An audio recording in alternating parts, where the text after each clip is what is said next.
A giant in the sports world and civil rights movement has passed away. NBA legend Bill Russell died today at the age of 88. Russell won more NBA titles than any player in history. All 11 were with the Boston Celtics.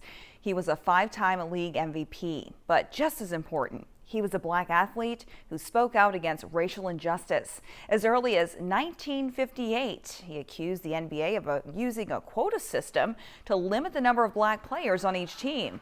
He would later take part in civil rights marches with the Reverend Martin Luther King Jr. Our Matt Musil joining us now live with more on Russell's legacy and reaction to his passing. Matt.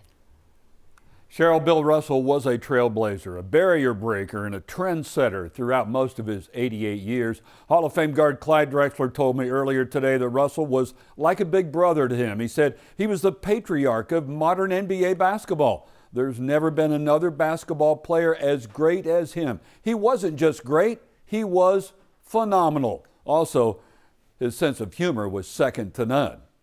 Russell had so many accomplishments as a player, but winning 2 NCAA basketball championships and 11 NBA titles are among his biggest, 2 of those as a player coach. Former Rockets Robert Reed and Major Jones knew him well, and they also know the racism that he dealt with when he won all of those titles in Boston.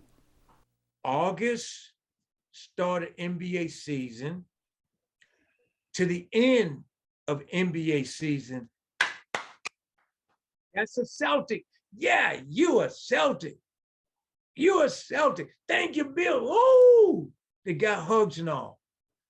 But after you had that ceremony, now get your ass out.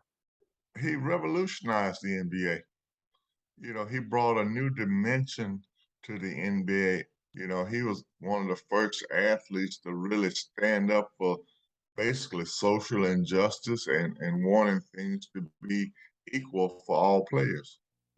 Bill Russell, for all that he did on and off the basketball court, will always be remembered.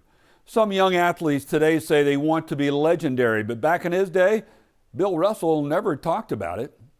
He just did it. Cheryl, back to you. Looks like it. A life well lived. Thank you so much, Matt.